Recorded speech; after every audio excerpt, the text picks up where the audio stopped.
Here is every enhancer in Hunter x Hunter ranked by how good they are at the things. The things being enhancement. Usually thought of as the most boring nen affinity. I don't actually have anything to follow that up. But we are kicking things off with Bill. Anime watchers may not be familiar with him, and manga readers may periodically forget that he exists, but he's an enhancer, and a very non-standard one at that. Bill is a very rare support enhancer, with his ability being quite simple. It accelerates the growth of living things, which Kurapika is currently abusing to its fullest to accelerate the development of new nen users in the Succession War. But Bill has this ability because of his rather, frankly, cowardly nature, as he prefers not to really fight battle himself. Hence why he chose to guard a baby, because he thought that with the baby there would not be any major conflict. He was wrong. Oh, how wrong he was. Interestingly enough, completely counter to his nature, Bill is actually part of Beyond Netero's expedition team, meaning that his ability is in some way essential for survival on the Dark Continent. However, Bill is the kind of enhancer who's only as good as the thing it is he's supporting, or more accurately, he's only as powerful as the person is who's using him. And due to this coin flip nature, he's going smack bang in the middle B tier because he's neither horrible nor remarkable, he's just Bill. Two things which cannot be said of Dogman, our next enhancer, who is both horrible due to all of the murdering he does, and remarkable because he is a Dogman. He is a pro wrestling member of the Haley family and a current level 36 under Morena's game, meaning that he has potentially killed 36 people. Like the rest of the family, he is almost certainly wildly inexperienced when it comes to using aura, which would ordinarily send him straight down to the D tier. However, in Dogman's case, I will make an exception. Morena's 36 aura boosts elevate Dogman at least one level beyond your classical nen chump, so for now Dogman will make his stand in C. But for someone quite literally incapable of making a stand, our next enhancer is Guido, the Heaven's Arena dude who assaulted our main protagonist with children's amusement toys. Guido is about as basic as they come, but to be fair, he did beat Gon, but that's not uncommon. Lots of people do that. In fact, it's a club so large that the people who couldn't beat Gon went on to become a far more exclusive society. I do have some sympathy for Guido. I mean, he had it pretty rough. What with the whole having his lower body ripped off and everything as his initiation to the world of Nen, that's not the best way to do it. Sadly though, sympathy does not equate to aura skill or competence, hence why Guido was ultimately defeated by a fellow enhancer who had only learned that Nen even existed a couple of weeks beforehand. And thus Guido is one disappointing big old D tier. But have you ever wondered what would happen if you took all of the potential of Guido and actually taught him properly? Well, what you get in that case is Gotoh, a man with a similar enjoyment of enhancing small objects, but one that actually stops to think about what he's doing and much more importantly, why he's doing. Gotoh is a fantastic example of making the best of what you've got, because what Gotoh's got in terms of aura,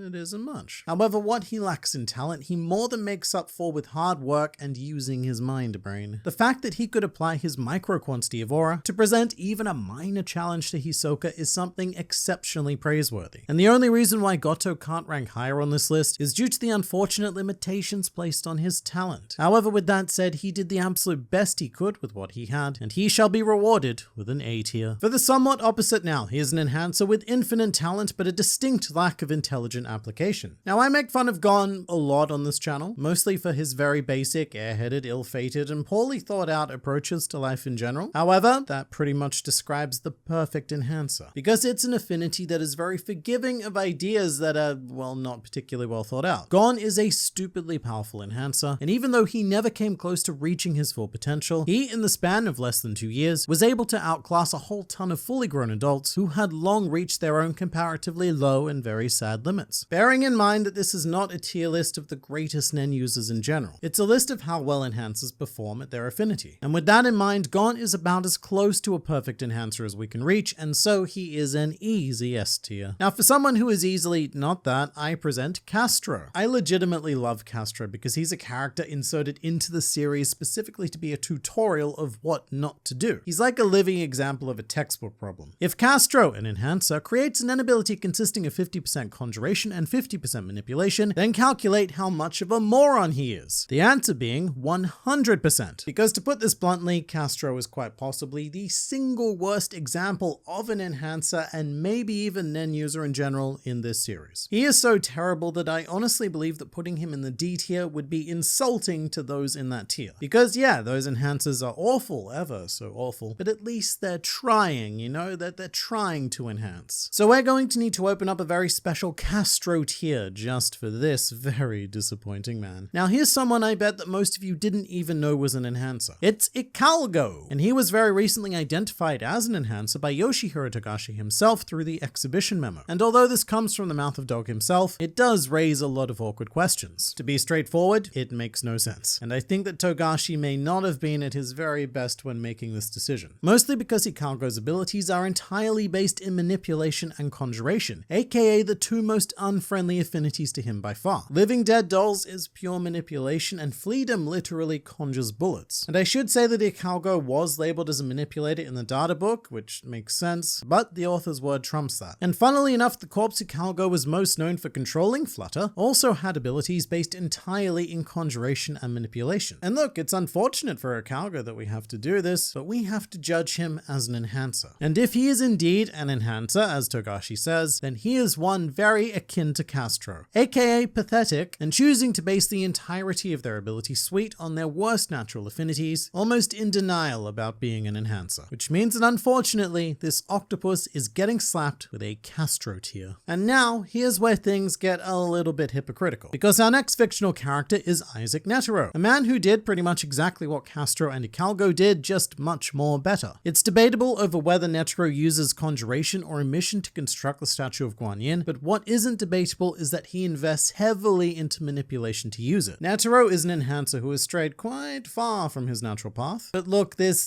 just isn't fair, because Isaac Netero is an example of a Nen user who has transcended natural limits, pushing the art form further than any human we've seen, and by quite the gaping chasm. His base affinity almost doesn't matter, because he is just so far and above everyone else that you would never be able to tell that what he's doing is in any way inefficient. And to display that, we're going to open up an entirely new god tier well above S for Netero to rather appropriately look down upon all of the feeble masses. One such feeble mass of meat being Komugi, someone who we recently learned was actually an enhancer in the memo alongside Ikalgo. Except that with Komugi, it makes a lot more sense. The Super Gungi ability might look like a weird specialist power at first, but broken down, it's essentially Komugi enhancing her mind to superhuman levels in this one very niche practice, with of course the insane self-imposed restriction that if Komugi loses a game, she dies. Funnily enough, Komugi's enhancement did what Netero's enhancement could not, and actually delivered a big fat L to the Ant King. Several fat juicy L's actually. But Komugi is the quintessential example of self-taught innovation, redefining an entire art form. She is certainly unorthodox, but so successful that Komugi cannot be denied an S tier. Moving now to Maha Zoldyck, and this is difficult for quite a few reasons. One, the fact that he's an enhancer comes from an unreliable databook. Two, if this is true, then he's potentially an even greater enhancer than Netero. And three, we can't even guarantee what his name is. It might not be Maha. We don't actually know that. So he's a tricky thing to discuss in general. To make this as simple as possible though, if all of the above information is true, then I have no choice but to place Maha in the god tier. Because regardless of how feeble he may appear today, Isaac Netero was said to be the only man to fight against Maha and survive. I'll say that again, survive. Not win, survive. Implying that Maha was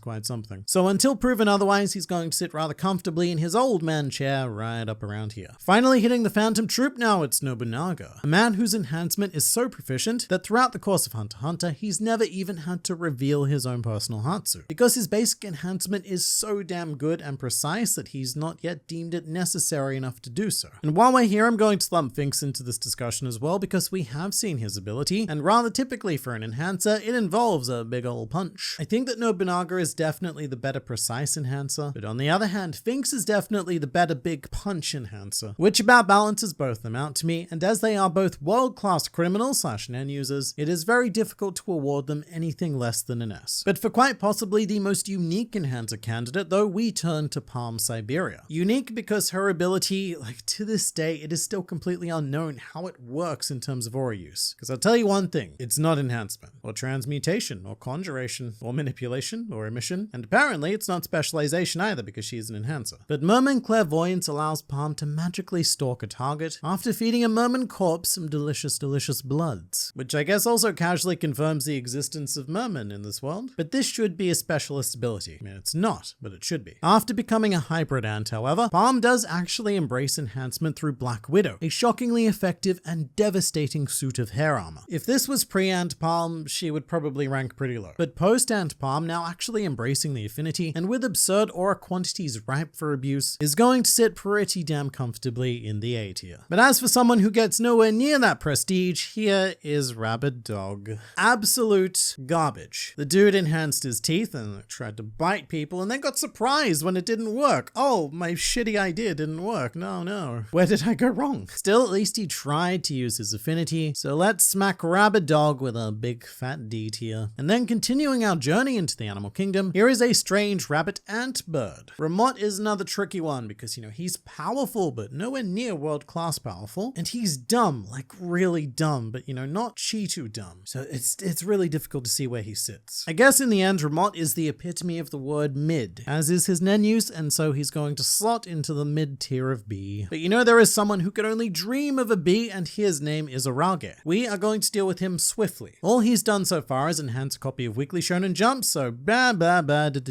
D tier. Couldn't even get the words out, and that's how disappointed I am in him. And the same goes for fellow Haley member Tevalares. Until proven otherwise, D, both of you. Also, as recording this, I realize my hypocrisy of putting Dogman in C, but those in D. But in my defense, he is a Dogman, and that automatically makes him better on all fronts. But for someone slightly more proven, and I only mean slightly, here is Wing, an assistant master of the Shingenryu School of Kung Fu, who trained Gon and Killua, who were also trained by Bisky, who also trained Wing. It's a nice little training triangle they have going on there. But Wing himself is a largely unknown quantity. However, given his pedigree as a classically trained Nen boy under Bisky, I wouldn't be surprised if he turned out to be an A. However, that is a little bit too speculative given the almost nothing we've seen from Wing and the almost no achievements we've heard about him. So until he actually does something, I'm going to go with a bit of a safe B. Now, for everybody's favorite enhancer, it's Tron, the guy from the game called Hunter x Hunter Each One's Determination, an exclusive title for the Wonder Swan Color, an ill-fated competitor to the Game Boy that only sold 3.5 million units. That's how old Hunter x Hunter is. It has a title for the Wonder Swan Color. With that said, Tron himself is a bit of a boss. Quite literally in the game, he serves as a boss. But in the game, not only does he one-shot Kurapika, but he also agreed to train Kurapika. Although his greatest achievement definitely comes when he convinces Kurapika to wear this very pretty dress as a party disguise. And look, as painfully non-canon as he is, Tron is a guy to be taken very seriously within this particular Wonder Swan world, but also not too seriously. If he were to actually exist, and to be clear, none of the Hunter x Hunter characters actually exist, it's all fiction, but if Tron were to exist in this particular canon fiction, then I imagine he would be at least whatever Wing's level is, so he is going to be a solid B. But getting much more serious, we arrive at Uvogin, a man who is typically thought of as the ultimate traditional enhancer. Big punches, big body count, and even a big brain, albeit mostly empty, but still like a physically big brain. And Uvogin is an obvious easy S tier, although honestly he almost makes everyone in the S tier look a little bit bad by comparison. So let it be known that Uvogin is, at the very least, the undisputed punch king of S tier. However, we have one last enhancer left to rank, and he has the potential to be the most powerful enhancer of all. But it is Zeho, and therefore he is not. Zeho sucks. To put this guy into some perspective, Killua said that he could have beaten Zeho without using Nen. That's how good Zeho was. Not very. So into the D you go, and that is every enhancer in Hunter x Hunter ranked arbitrarily by a man on the internet.